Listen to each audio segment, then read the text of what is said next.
Fala pessoal, aqui quem fala é o Álvaro e sejam todos muito bem-vindos para mais um vídeo aqui do CDD. Se você gosta do Cruzeiro, com certeza você vai gostar do canal. Então deixa seu like no vídeo e se inscreve aqui no CDD para sempre que tiver vídeo novo aqui no canal você vai ser avisado. Se cadastrando na Betfair, você ajuda o Cruzeiro. Além disso, você ganha R$100 em apostas grátis, participações em promoções exclusivas, como ganhar uma camisa do Cruzeiro ou ir em jogos do Cruzeiro pessoalmente. Que tal? Para participar e ter grande chance a isso, basta seguir todos os passos que estão na tela e jogar com muita responsabilidade. O link para vocês se cadastrarem está no comentário fixado. Como é que era a sua relação com o Itair e o Wagner? Porque são os dois nomes mais expostos, né, nessa situação inteira. Sua relação com os dois era uma relação tranquila, já que você falou que havia muito tumulto, né, nos bastidores políticos do clube? No dia a dia, sim. No dia a dia não tinha... A gente que trabalhava com os funcionários do clube, eles não se envolviam nas grandes questões, nessas questões traumáticas, né? As questões traumáticas do clube, do ponto de vista político, os funcionários não tinham que se envolver. Quem se envolveu porque quis. Mas funcionário do clube não tem, em qualquer clube, funcionário não tem que se envolver com a política do clube. O cara que se envolve porque quer ou porque tem algum interesse na vida política do clube também. Caso contrário, fica lá em cima. É legítimo. Se envolver ou não se envolver. O que é fato não tem necessidade. Então, no ambiente político, eu não me envolvia, que era um grande trauma. Na parte administrativa, ele tinha os diretores do clube que davam a sustentação administrativa. E isso não fazia parte do escopo do meu trabalho. Agora, no dia a dia, a relação era muito boa. Não tinha... os dois eram... Um era o presidente do clube e o outro era o chefe do departamento que eu trabalhava. Então, ela tinha que ser necessariamente no mínimo amistosa. Uma relação amistosa, cordial, como foi. Quanto aos problemas, os problemas eles aconteceram numa esfera muito acima do que a gente trabalhava. Óbvio que a gente não deixava de ver e sentir e perceber os problemas que estavam acontecendo, porque eles aconteciam do nosso lado. E, como eu disse, né? Começou com a parte política, com a parte administrativa, caiu no departamento de futebol, eu fazia parte do departamento de futebol, então o problema chegou lá também. E quando o problema chegou lá, ele já chegou pela parte financeira.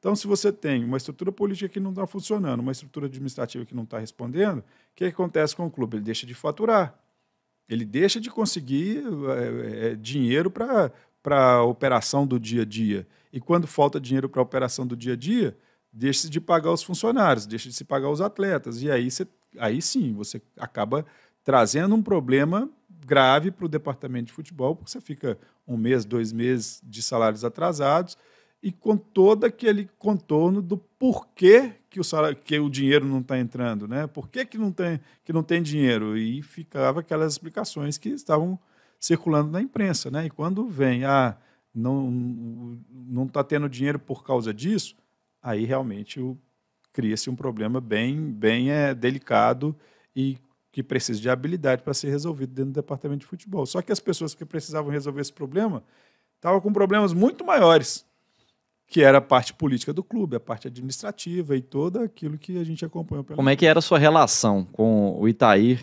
e o Wagner? Porque são os dois nomes mais expostos, né, nessa situação inteira. Sua relação com os dois era uma relação tranquila, já que você falou que havia muito tumulto, né, nos bastidores políticos do clube? No dia a dia, sim. No dia a dia não tinha... A gente que trabalhava com os funcionários do clube, eles não se envolviam nas grandes questões, nessas questões traumáticas, né? As questões traumáticas do clube, do ponto de vista político, os funcionários não tinham que se envolver. Quem se envolveu porque quis. Mas funcionário do clube não tem, em qualquer clube, funcionário não tem que se envolver com a política do clube. O cara que se envolve porque quer ou porque tem algum interesse na vida política do clube também. Caso contrário, fica lá em cima. É legítimo. Se envolver ou não se envolver. O que é fato não tem necessidade. Então, no ambiente político, eu não me envolvia, que era um grande trauma.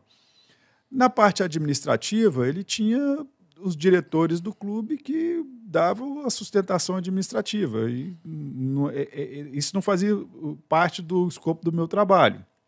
Agora, no dia a dia, a relação era muito boa. Não tinha... os dois eram... Um era o presidente do clube e o outro era o chefe do departamento que eu trabalhava. Então, ela tinha que ser necessariamente no mínimo amistosa. Uma relação amistosa, cordial, como foi. Quanto aos problemas, os problemas eles aconteceram numa esfera muito acima do que a gente trabalhava. Óbvio que a gente não deixava de ver e sentir e perceber os problemas que estavam acontecendo, porque eles aconteciam do nosso lado. E, como eu disse, né, começou com a parte política, com a parte administrativa, caiu no departamento de futebol. Eu fazia parte do departamento de futebol, então o problema chegou lá também. E quando o problema chegou lá, ele já chegou pela parte financeira. Então, se você tem uma estrutura política que não está funcionando, uma estrutura administrativa que não está respondendo, o que acontece com o clube? Ele deixa de faturar. Ele deixa de conseguir dinheiro para a operação do dia a dia. E quando falta dinheiro para a operação do dia a dia, deixa de pagar os funcionários, deixa de se pagar os atletas. E aí sim, você acaba trazendo um problema grave para o departamento de futebol, porque você fica 1 mês, 2 meses de salários atrasados e com todo aquele contorno do porquê que o dinheiro não está entrando, né? Por que não tem dinheiro? E ficava aquelas explicações que estavam circulando na imprensa, né? E quando vem, não está tendo dinheiro por causa disso, aí realmente cria-se um problema bem delicado e que precisa de habilidade para ser resolvido dentro do departamento de futebol. Só que as pessoas que precisavam resolver esse problema estavam com problemas muito maiores, que era a parte política do clube, a parte administrativa e todo aquilo que a gente acompanhou pela imprensa. Aí não pensando só no futebol, foi doído, Marconi, naquele momento, ver, por exemplo, funcionários que às vezes dependiam de um salário mínimo, tá sem receber, passando dificuldade. Foi um momento pessoal doído de ver a situação do clube tão vitorioso, que você acompanhou, vendo tantas vitórias em campo? Assim, mais do que ver... Te afetou pessoalmente? Assim? Sim, você estava, porque tô triste, é complicado. Foi um momento muito difícil para a gente, né? Assim,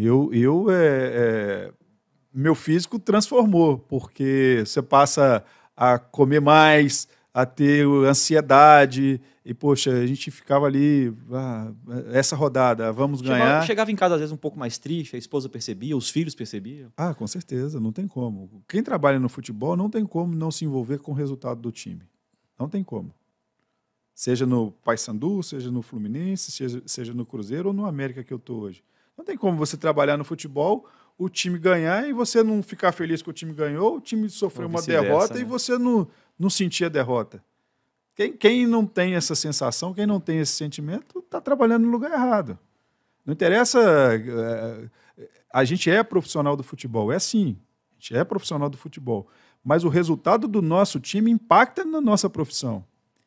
É a mesma coisa em qualquer ambiente de trabalho, seja o que você faça na vida, se você fez algo positivo no seu trabalho, você tem uma satisfação pessoal pelo resultado do seu trabalho, seja no jornalismo, na área de direito, na medicina, em qualquer coisa. E no futebol também. Então, quando você tem um resultado satisfatório, você tem um prazer por aquilo, e acontece com a gente. Independentemente do clube que a gente esteja trabalhando. E a mesma coisa quando o resultado não vem. E o momento que a gente viveu lá no Cruzeiro em 2019, né, foi um momento de muita pressão e muita dificuldade, porque tinha atraso salarial, né, então isso te traz o problema para casa também, porque você tem que pagar suas contas do dia a dia. Tinha o resultado da equipe, né, e nesse momento eu trabalhava diretamente com todos ali que entravam em campo, né? Então não tem como você não sentir a dor da derrota ou o prazer da vitória você estando tão próximo. E aí isso tudo mexe com a sua cabeça, mexe com a sua casa, com a sua família, não tem jeito. Deixa eu te perguntar uma coisa, você gostaria de viver de YouTube, fazer seu próprio horário, trabalhar de onde você quiser e principalmente gerar muita receita? Pois hoje é a sua chance. Finalmente a gente lançou o Viver de YouTube, que é o único treinamento no mercado que vai te acompanhar do absoluto zero até a criação do seu canal de sucesso. Onde você vai aprender as mesmas técnicas que eu utilizei e que eu utilizo, inclusive, para crescer todos os dias na maior plataforma de vídeo do mundo.